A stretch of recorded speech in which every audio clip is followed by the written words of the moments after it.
All right. Hey, well, thanks for coming, everybody. I really appreciate it. I'm Tim Thompson, Chair of Communication, Journalism, and Media, and we have a very distinguished guest with us tonight. She is kicking off our Strategic Communication series. That is a new major that we have here, Strategic Communication, that deals with public relations, advertising, sales, and integrated marketing communications. So, Emily Morris is with us, and Emily, right now she is the Vice President of Marketing and the Chief Brand Officer at Chautauqua Institution. Very close to here, a wonderful organization and a wonderful place. She's going to be telling us a little bit about it, and I hope you get a chance to visit if you haven't. She has also been at a number of spots. She's been in charge of communication at St. Bonaventure University, in charge of communication at Kent State University, and she was also the executive assistant to the president here at Edinboro University. When I met Emily back in 1990, when I first arrived here at Edinboro, she was working with Dr. Bob Wallace, who our TV studio is named after. And we both had the pleasure to work with him, and it really was a pleasure. We did a couple of projects together. We did a video for Habitat for Humanity, and we also did one out at Allenberry Resort for the Summer Academy for the Advancement of College Teaching. And I'll tell you what, it was Emily and Bob who really made those projects go. It was wonderful. She's had an illustrative career. She is one of our top graduates coming out of both the undergraduate and the graduate program, and I'm very happy to bring you Emily Morris. Thank you. Thank you, Emily. Thank you. Well, good evening, everyone. It's really a wonderful pleasure to be here. Thank you, Tim, for that very kind introduction. There's just nothing like coming back to your home. This is my home. This is my alma mater. I came here as a very naive 18-year-old, and this place really became my family, very much like the family that I grew up in. And I would be remiss if I didn't say that ultimately it ended up being the place where I met my husband, who we met here, but met again very much later in our lives, and now enjoying a wonderful marriage together. This is a place that helped to support and develop my knowledge, my skills, and really my professional disposition that I think have served me very well. And I would be remiss if I did not express appreciation to the amazing faculty here who made that all possible, many of whom I have a relationship with to this day. I did not have Professor Thompson for a class, but of course had a wonderful relationship with him, some of whom have passed, unfortunately. If there's one wish I have for you, it would be that you could know Bob Wallace, who this space is named for. One of the most remarkable people, an amazing mentor, and somebody who really created the foundation for what is an amazing communication program that I think you have wonderful fortune to be a part of. I also had the opportunity, as Tim said, to work with two of your past university presidents and many staff and administrators, and I think that my fellow 19 eras 80 students are also to be given some credit for my development, as well as the many students that I had the pleasure of working with in my 18-year career here, who just always kept me young, or at least thinking I was young, and taught me lessons every day. You're always amazing. As Tim said, I am now working for Chautauqua Institution as the Vice President for Marketing and Communications and Chief Brand Officer. We are, in case you don't, is there anyone who has never heard of Chautauqua? Be honest. Perfect. Well, hopefully I can take care of that today. We are a lakeside destination for those who wish to vacation with a purpose, for a day, a week, or an entire summer, to become better citizens and to improve society. During the 9-week summer season on our grounds in Chautauqua, New York, which is about 40 minutes from here, a very easy drive, we offer world-class lectures, performances, education, religion, and recreation programs that encourage intergenerational interactions and personal enrichment. We're a nonprofit organization, and I think it's important that I mention that because this presentation will reflect what has been a lifelong career in the nonprofit sector, first for nonprofit higher education institutions, and now, of course, institution. And while there are many differences between nonprofit organizations and for-profit organizations, we share many core business practices, and increasingly nonprofit organizations are seeking to adopt and adapt their practices to business practices because it makes sense for their success and for the fulfillment of their mission. Perhaps the core difference between a nonprofit organization and a for-profit organization is that a nonprofit organization exists to fulfill its mission. And that's not motivated by a requirement, a legal requirement to enhance the wealth of shareholders or owners. Nevertheless, in order to fulfill a nonprofit mission, nonprofits have to have a purpose that is relevant and practices and activities that sustain their operations, and ultimately, they need to make a contribution to society consistent with their mission. Also different for nonprofit organizations, from for-profit organizations, nonprofit organizations typically rely on philanthropy, donations, or other sorts of what we call non-earned revenue. So that might be government grants, or in the case of a state university, appropriations from the state. You rely on that to drive your resource engine. And at Chautauqua, 20% of our operations are covered by gifts, and most of those are private gifts by individuals who believe in the importance of our mission and who have benefited from it. So with that as our context, I'll move on to the core topic for this evening, which is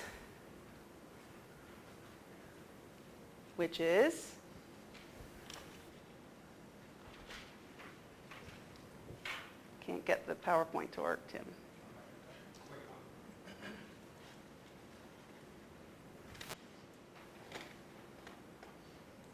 There we go. It's brand management. So let's first start by developing a common understanding of what a brand is. In the dictionary, a brand might be defined as a non-generic name, and a person who's regarded as the father of advertising, David Ogilvy, says that a brand is the intangible sum of a product's attributes, or I'll insert an organization's attributes.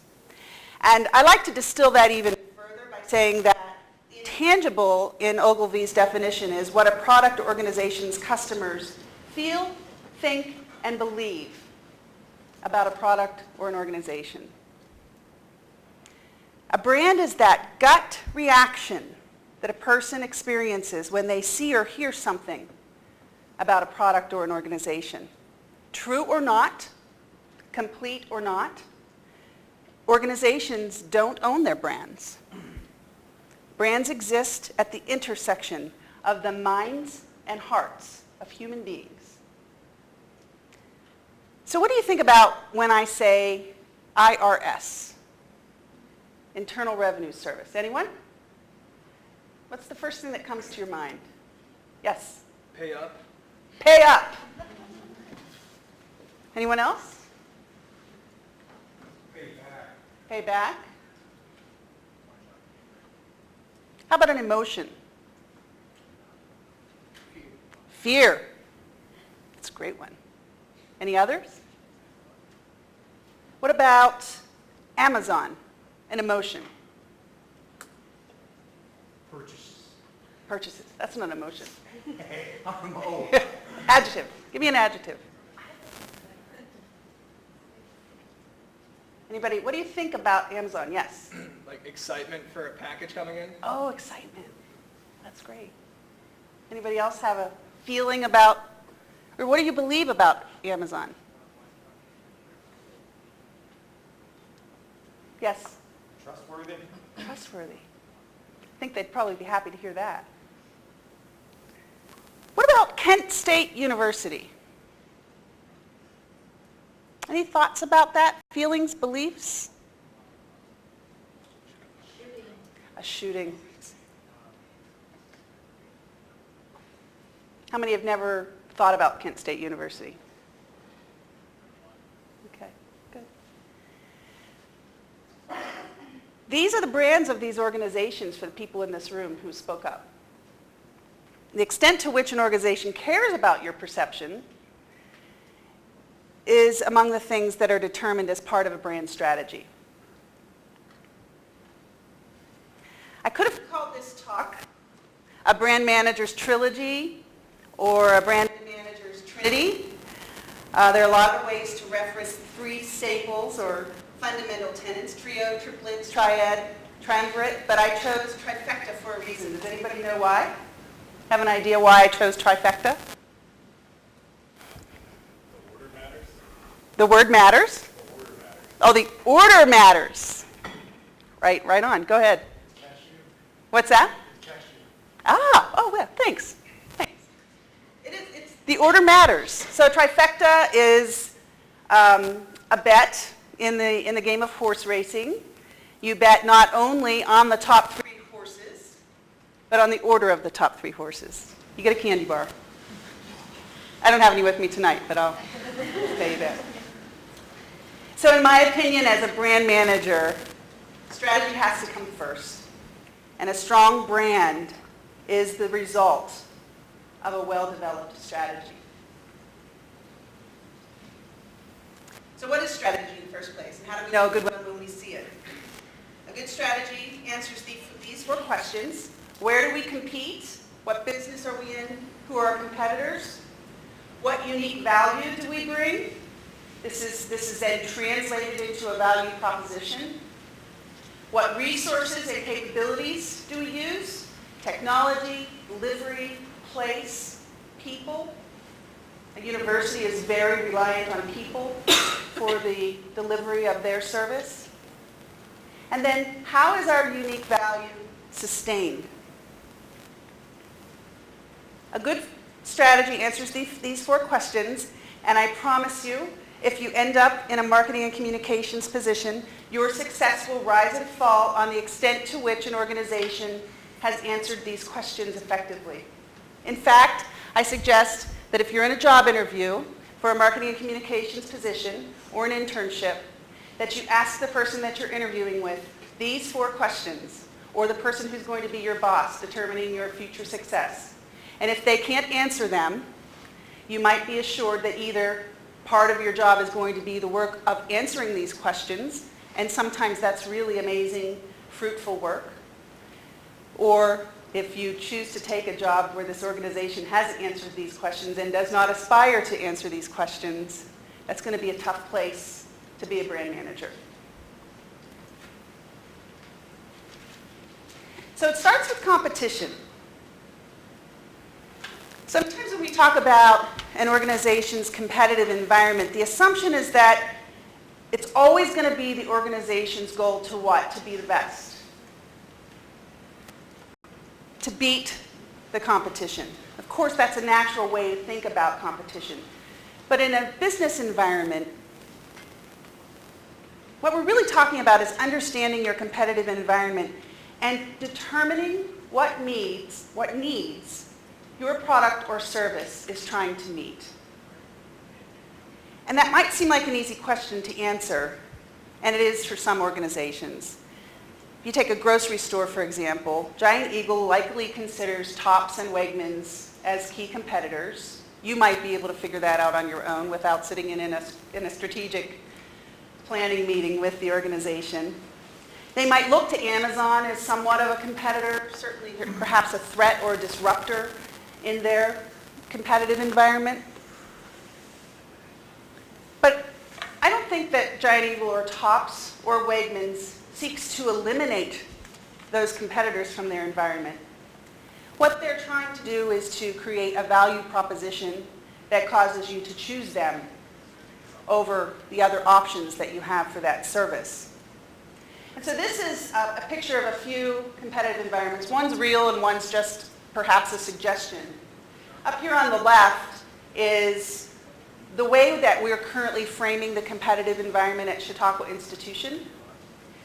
And we didn't do this sitting around in a room of people saying, who do you think we compete with? We did some research. And so that's the first clue for you, that as you're moving through your curriculum, I expect you're going to have some experiences with market research. And in this case, we asked people who had visited with us, when they were considering coming to Chautauqua for their summer experience, what other options were they choosing from? We also asked them, in years when you didn't come to Chautauqua, what did you do with your leisure time in the summer months?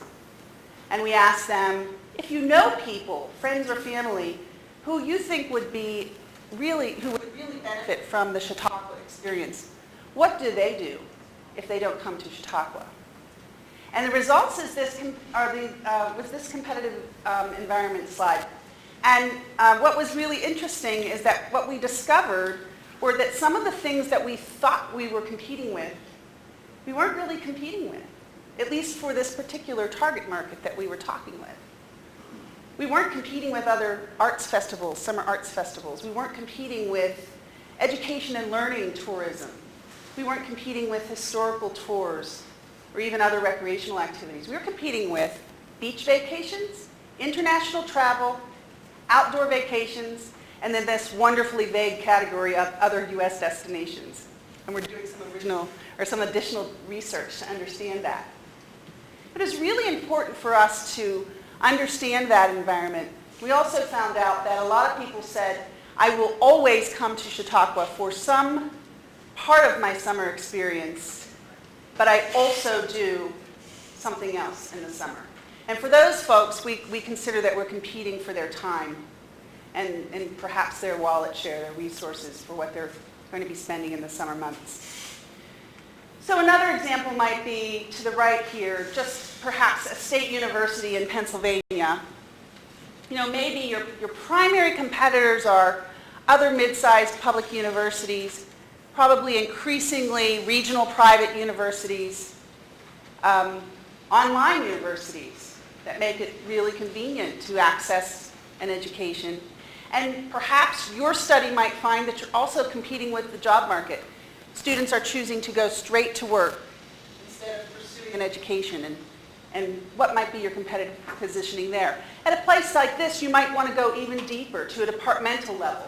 Maybe your art department is competing with Savannah School of Art and Design, Cleveland Institute of Art, the Rhode Island School of Art and Design, or the Art Institute of Chicago. Your communication program probably isn't competing with those schools, but you may have some individual departments who have a different competitor set than the university at large at a place like this. So understanding this competitive environment is really important.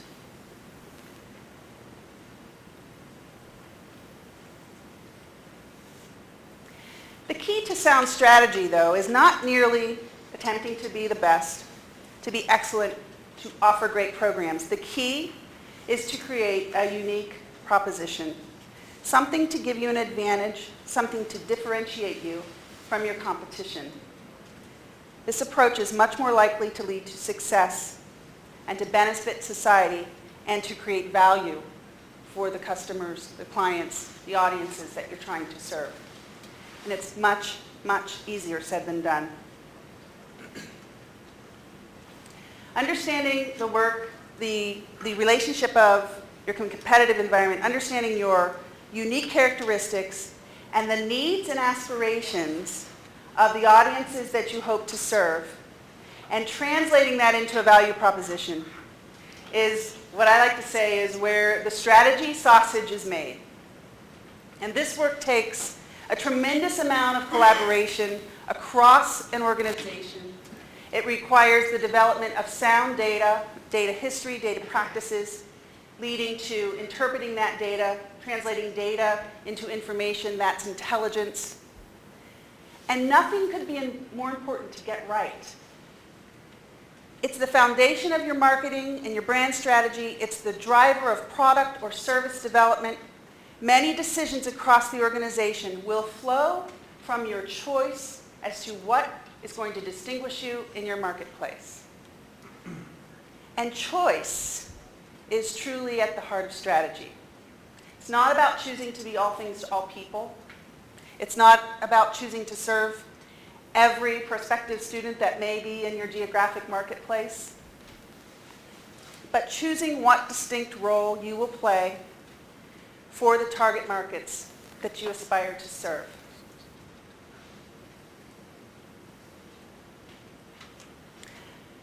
We use all kinds of data and information to inform this choice at Chautauqua, and I think they're probably some of the same kinds of data and information that we used in a lot of different kinds of businesses.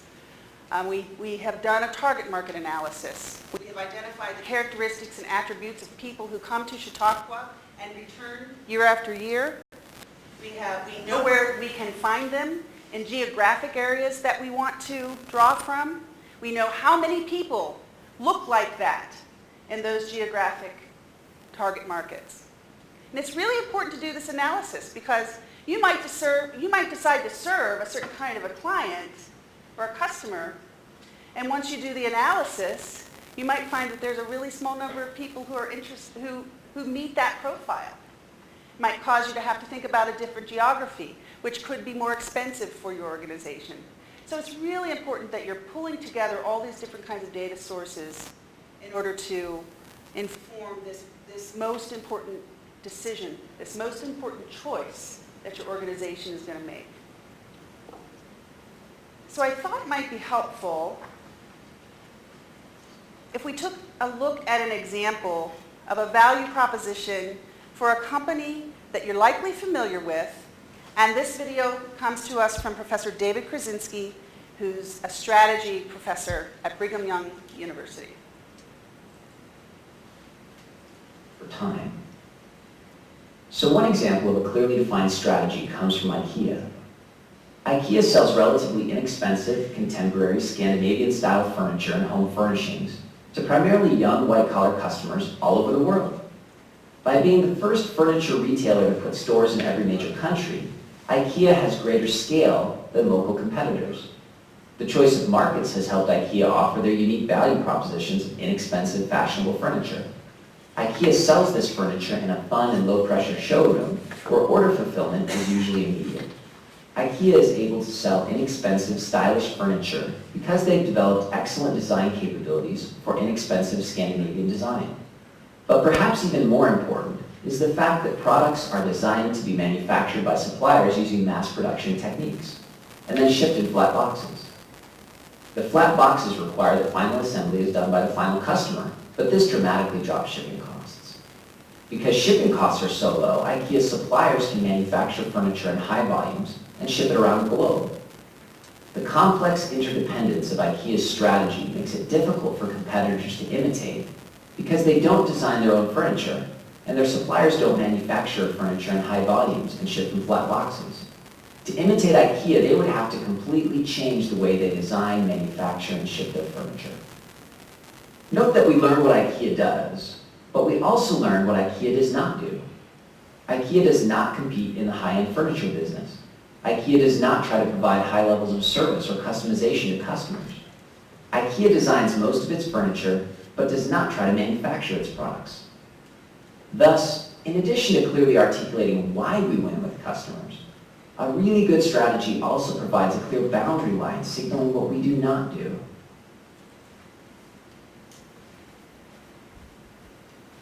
It is also... Sorry.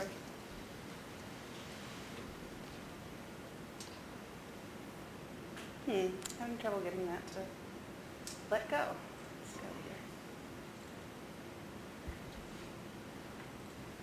Sorry about that. So how do you know when a choice to be different, to differentiate yourself against your competitors, in relationship to your competitors, how do you know it will provide a competitive advantage? Sometimes you just have to try some things out in the marketplace. At Chautauqua, we've begun to define our value proposition in terms of particular target markets based on our understanding of what they value most. And of course, that again is informed by research. Here's a positioning map for our target market of families with young children. For this particular target market, we believe we offer a distinctive experience in relationship to our competitors, and our value proposition, as I described it to you at the outset of our talk tonight, is vacationing with a purpose. But for this particular target market, we're focusing our messaging and presentation on things about our experience that we know are high priorities for them. Family friendliness, which is the axis across the bottom, and breadth of experiences for the whole family, breadth of memorable experiences for the whole family. And you can see how we see ourselves positioned in relationship to those competitors that you saw on the previous slide that I showed you. So while we think we're, pretty much ahead of the beach vacation and the outdoor experience vacation in terms of breadth of memorable experiences for the families, they're pretty, some of the outdoor experiences and beach vacations are actually farther along on the family friendliness scale than we are. And as we look at international travel, we think they're kind of up in our neck of the woods as it relates to the breadth of experiences that families can find there, but not as good as we are in terms of family friendliness. And we have several criteria that we look at when we're talking about family friendliness. And then we know that there are some other domestic destinations that are going to beat us every time when it comes to family friendliness and breadth of experience. And so that impacts the way we present ourselves to these audiences. So just so that you can see how this analysis translates into a promotional piece, here's a piece that we designed and we used this year to appeal to families to come to Chautauqua at a particular time in our season.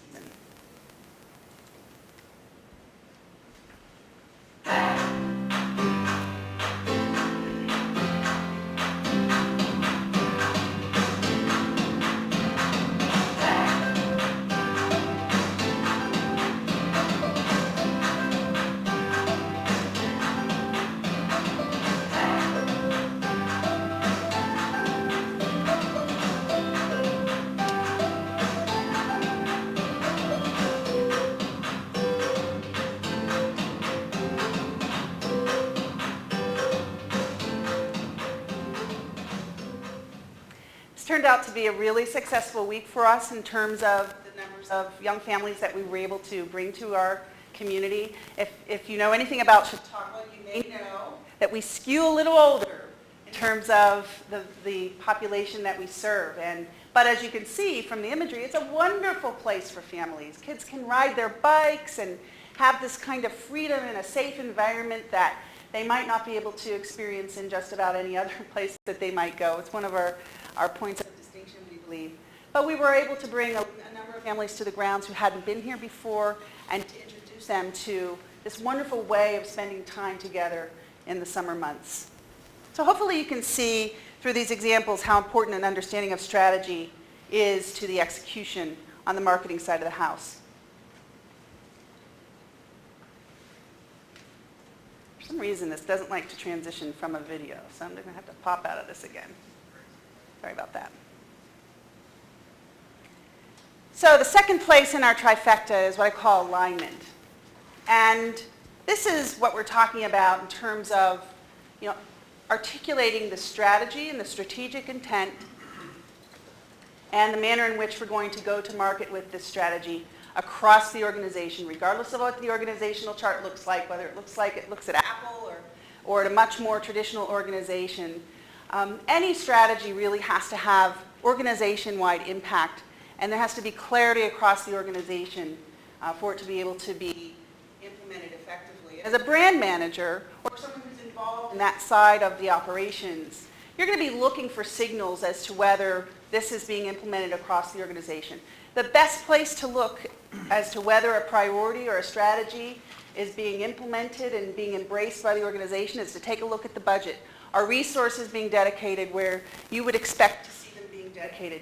You certainly want to see goals and objectives across the organization that are aligned with your organization's strategy. You want to see it have an impact on how programs are planned and activities, the product, whatever that might be.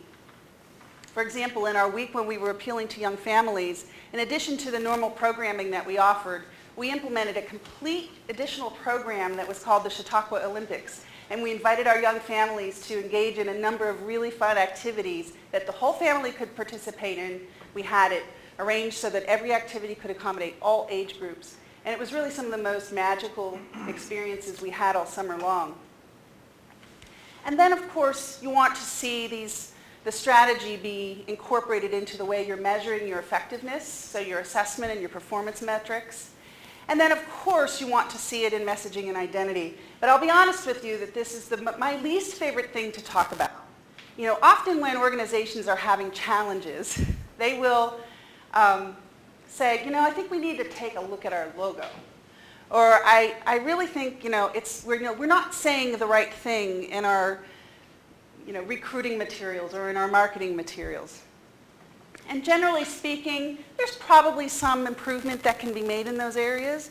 But if you're not meeting your business goals, you should be looking at a lot of things across the organization and not just at some of these marketing products, which are sometimes the easiest thing for people to see.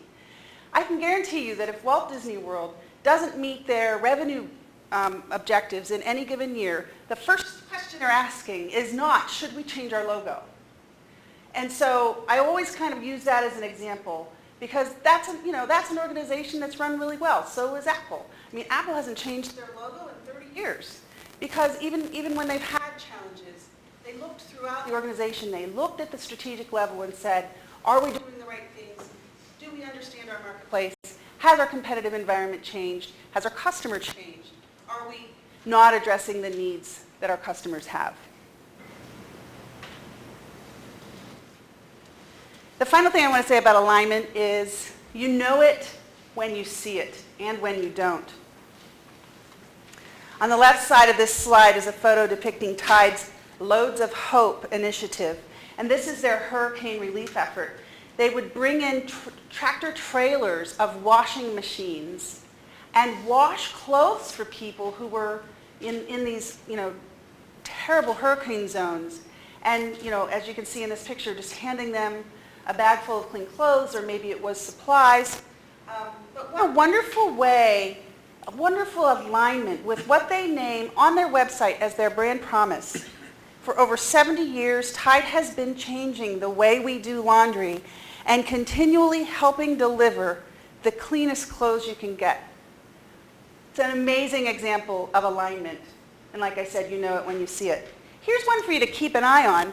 In June or July of this year, the Bayer Corporation acquired Monsanto. Does anybody know what Monsanto is? What's Monsanto? It's a company that deals with the seeds and like the rights to split seeds and what farmers are able to buy what and what farmers are even able to plant what. Mm-hmm. Right? Do you know anything controversial about Monsanto? A lot of people think they're evil, but they've got an image problem.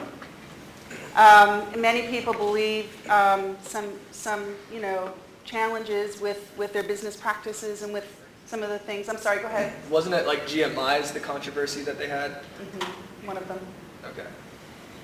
So the Bayer Corporation, whose brand promise is that we are contributing to finding solutions to some of the major challenges of our time, have acquired an organization that some might argue has caused some of the major challenges of our time.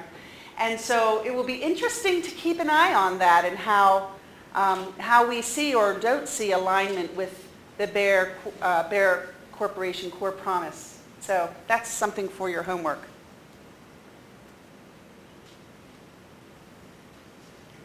Third place in our trifecta is service. Oops, I missed something. And I thought that at 7:36, when this program started more than 30 minutes ago, that this might be a great place for some levity. So watch.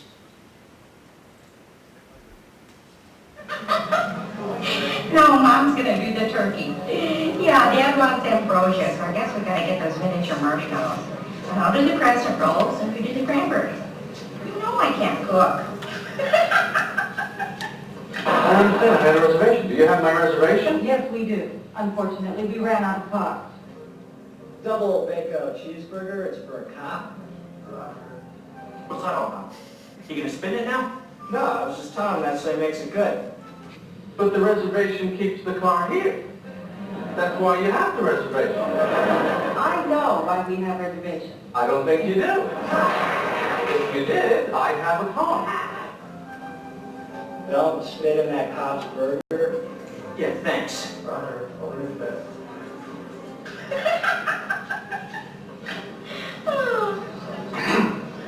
Yeah, well, I'll see you tomorrow then. Gobble, gobble. Oh, bye-bye.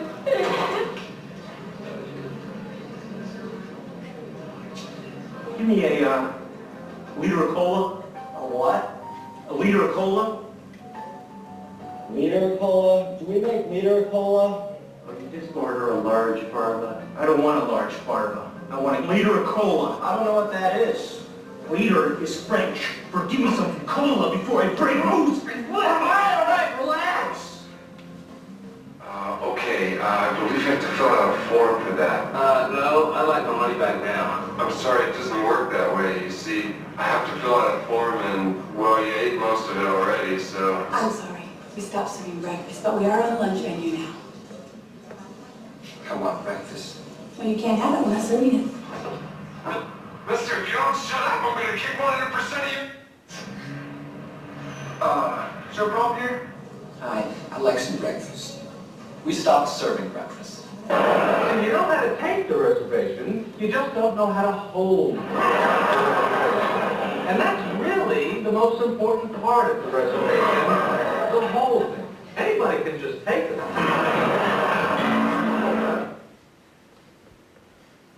So hopefully we don't have experiences like that at Chautauqua or in any organizations that you end up working for, but sometimes they do happen. Obviously, service is the interface of your organization with the people that you aim to serve. Your audiences, in the case of a college university, it's students. You could also consider employers. Graduate schools would also be audiences that colleges and universities would be concerned about. And it's very important, but on its own, service is not a differentiator. But a world-class service environment can elevate a sound strategy and make it sustainable. This graphic depicts Chautauqua's service strategy. We've adapted the Walt Disney World model. We are not attempting to turn Chautauqua into Walt Disney World, but they do know something about consistently delivering an experience for their guests that we would like to understand better. And what they have told us is that service is a relatively simple thing if you're able to align your employees, your processes, and your infrastructure toward creating an extraordinary experience consistently for your guests. Now, we adopted this strategy last year, and we began to incorporate it throughout the organization. We had meetings with every single department of our seasonal or our year-round staff, and then we also had special meetings and training sessions with our seasonal staff to help them understand what we are attempting to do. And this year we were really focusing on transition points and including when a person arrives at Chautauqua. We also considered a transition point, a time when a guest might not have had a positive experience. And we asked our staff to embrace the negative experience, not try to cause them. Don't want them to cause the negative experience, but not to look at a negative experience as an opportunity to create a transition, to turn it into something good. There is research that shows if a person moves through an experience with an organization and has a flawless experience, textbook, exactly what you would want them to have as an experience, the customer will not evaluate that experience as positively as they will if they encounter a negative experience that is turned around and made good. Because that interaction creates another opportunity for a relationship to develop, for a conversation to occur, for an elevated understanding to take place. And so we look at those as a period of transition as well.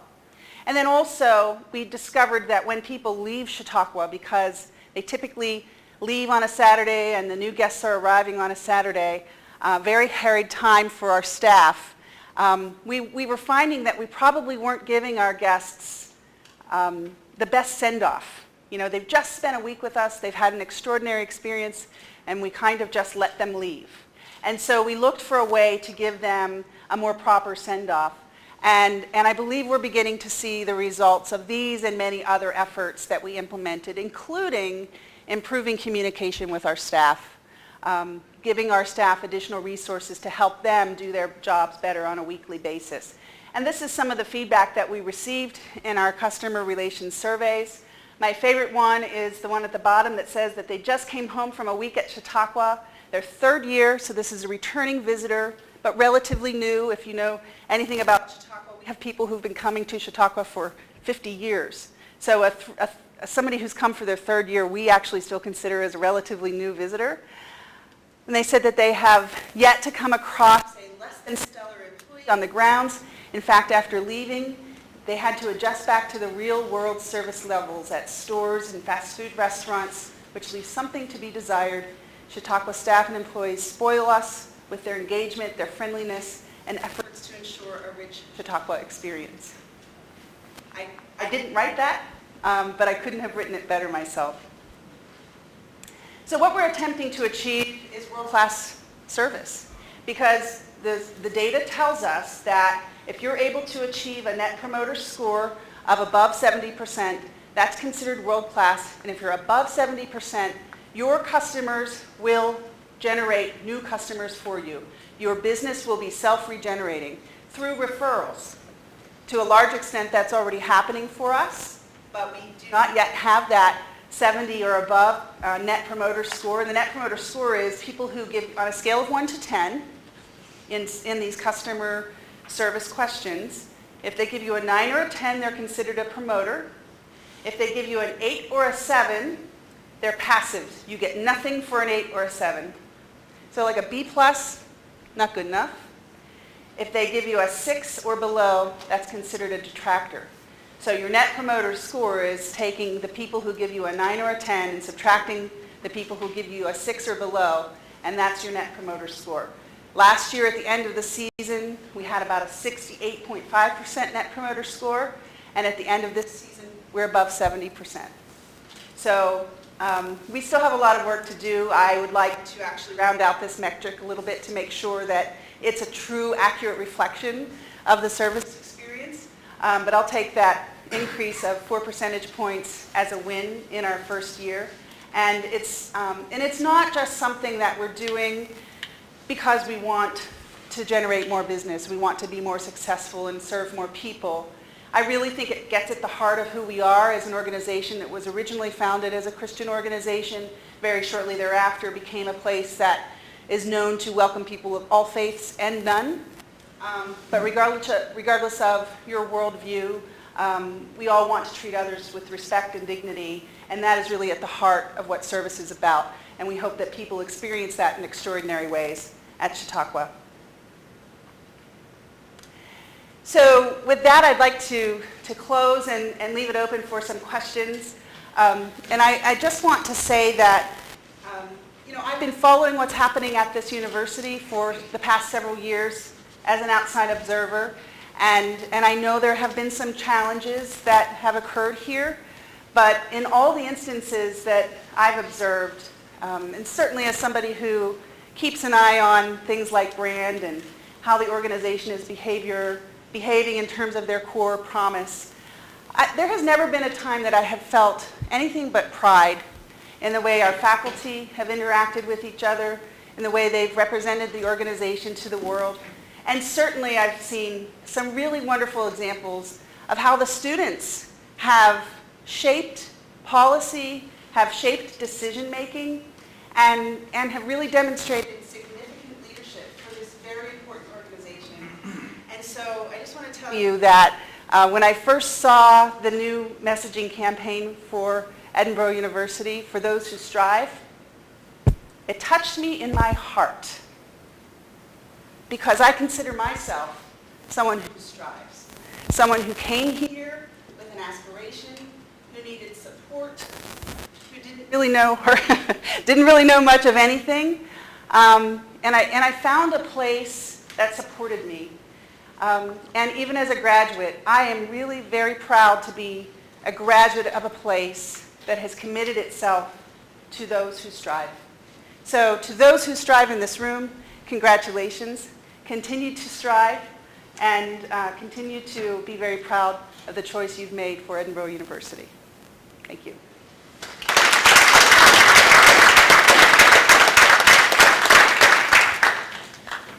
I'm happy to take questions. One over there. Oh, I'm sorry. Hi. What do you think is the most important thing that people take away from that you talk about here personally? I hope that, we hope, what I hope doesn't really matter.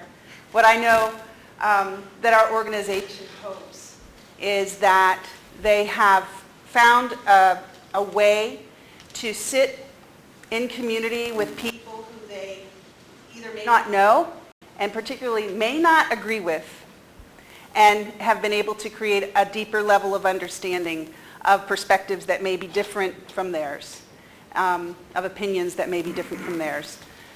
One of the most important public issues that we feel we have the opportunity to contribute to in a positive way is this divisive nature of public discourse, where people are only engaging with people who think the same way that they think, and are very uncomfortable and can only get to a point of a combative nature with people who they don't agree with.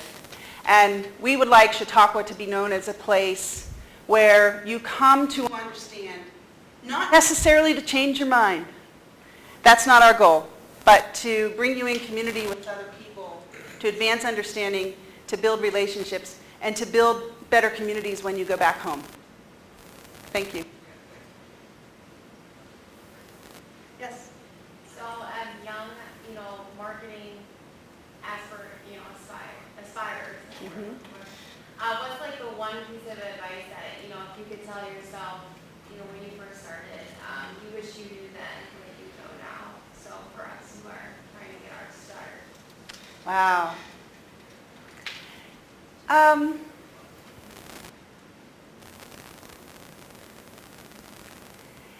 I think what you learn here is a sense of a work ethic, and you, I think, at least are educated in an environment with a very strong moral compass, and so develop that.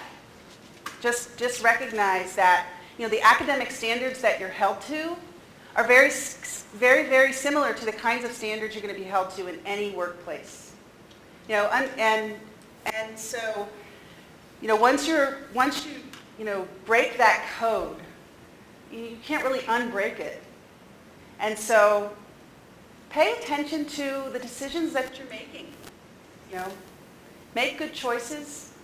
Understand that rules are there for a reason, and don't lose your moral compass. It's too easy to do that, especially as it relates to that public discourse issue that I mentioned.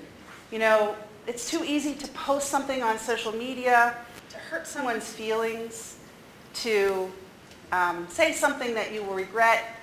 And as people in a communication field, you're always going to be expected, regardless of whether there's no time when it's I.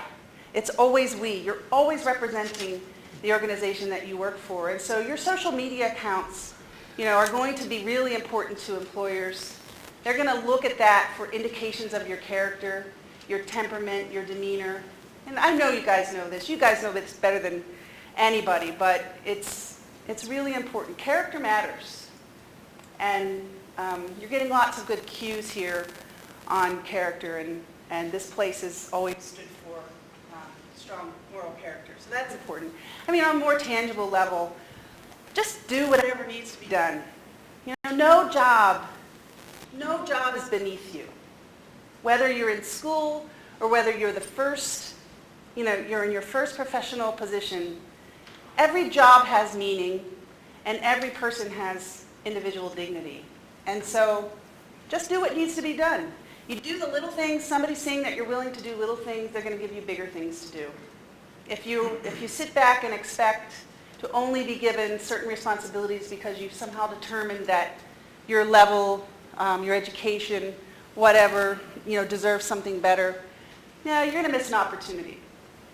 The very first job that I had out of college was, actually it was while I was still doing my internship. I was a studio camera operator for a television station in Erie. I made minimum wage. I worked the worst shifts at 11 o'clock at night and on the weekends. Nobody really wanted that job, but within a month I was given another opportunity. And a month after that I was given another opportunity. So, do what's there to do, and then we'll always lead to something else.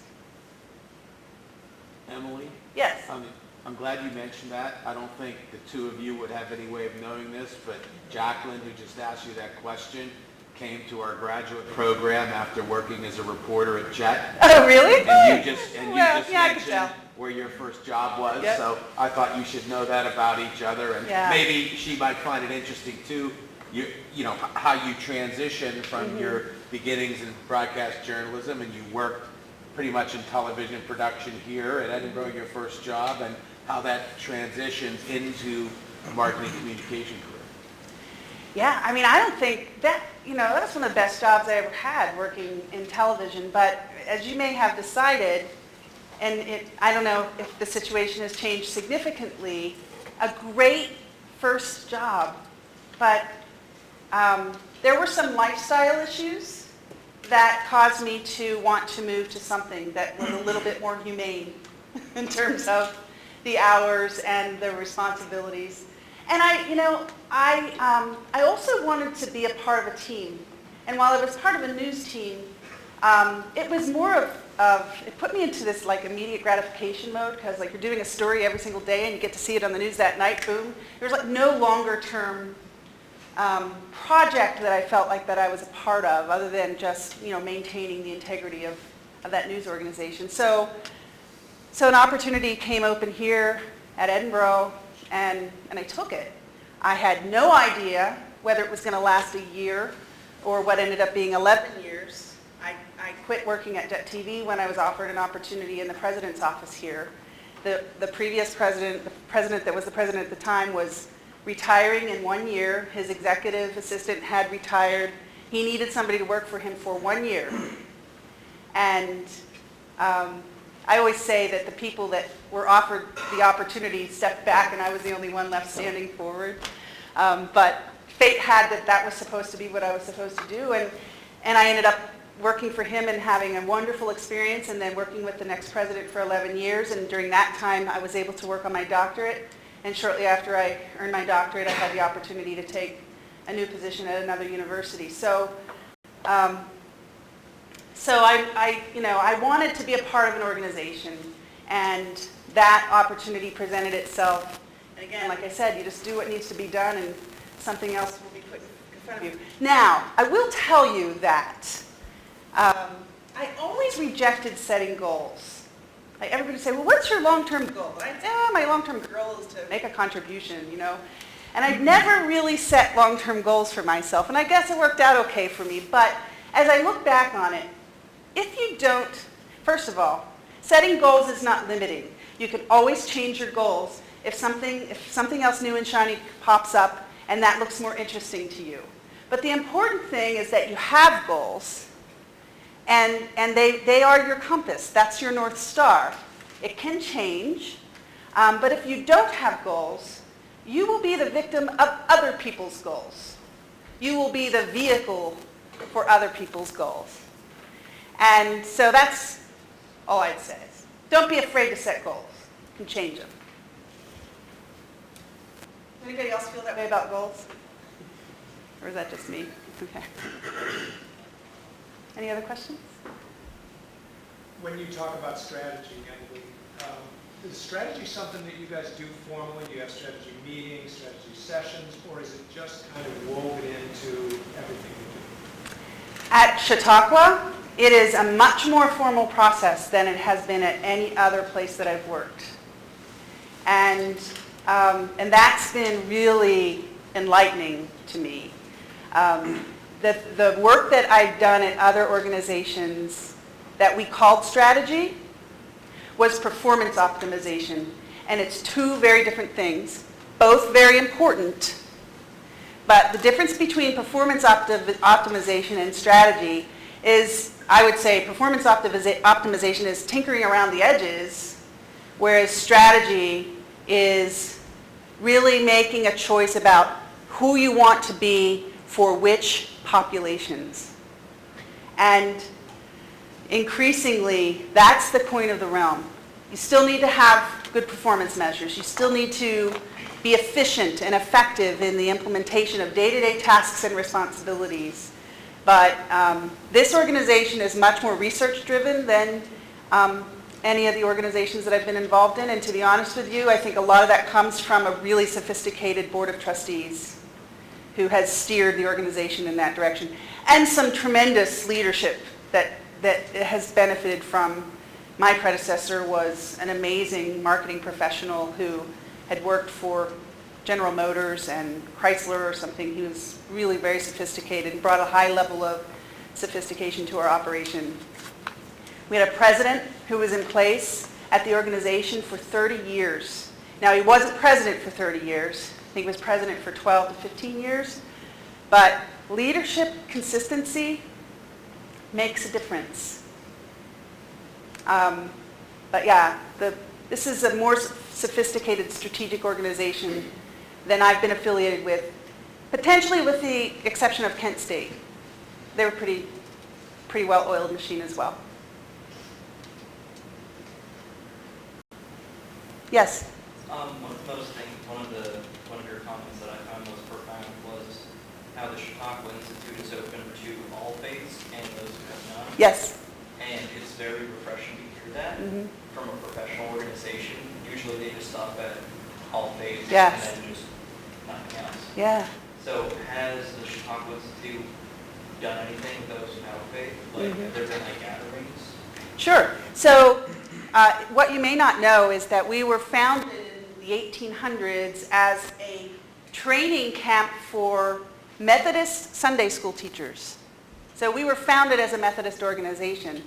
At a time in the United States when leisure time was just becoming a thing. I mean, before that, unless you were, a part of an elite class, people worked. That's why we have summer breaks. You had to farm in the summer. The emergence of time to get away, to retreat, was something that was very new in the United States. And so having that Protestant work ethic, it wasn't okay to just go to this lakeside community and enjoy the beaches. You had to do something productive. And so it was going to a beautiful place in the world and preparing, doing education of Sunday school teachers. And then very shortly thereafter, they began to open their arms to all Christian faiths, then the Jewish faith, then the Catholic faith. And more recently, I would say in the past 20 to 30 years, Muslim celebrations occur on the grounds. We have an interfaith lecture series that every Friday looks at perspectives from a Christian, a Jewish, and a Muslim perspective, and various perspectives within all of those faith traditions. And then I would say more recently, we've begun to also overtly express that welcome to people of no faiths, because we recognize that while we believe the human spirit seeks a spiritual connection, that probably the largest growing population of people in this country and potentially the world are people with no faith tradition, or at least no named faith tradition. And so we just want to be a place where you can explore spirituality from any number of perspectives. And we have every single day during the weekdays, during the summer season, the 2 o'clock lecture is an interfaith lecture. So on any given day, you just have no idea who's presenting. You could have a humanist, a spiritualist, a Buddhist, a rabbi, a Protestant pastor. Every single day it's different. And the community, the people who come, they want to, like I said, they want to learn what the other perspective is. We still have people who are in our community who are very, very conservative Christians, but they also want to learn about traditions that are different from theirs. People who are conservative Muslims, conservative Jewish faith, people who are world-renowned for their work in spiritual pursuits. So it's kind of a cool place to be. You never know who you're talking to, and you're always going to learn something.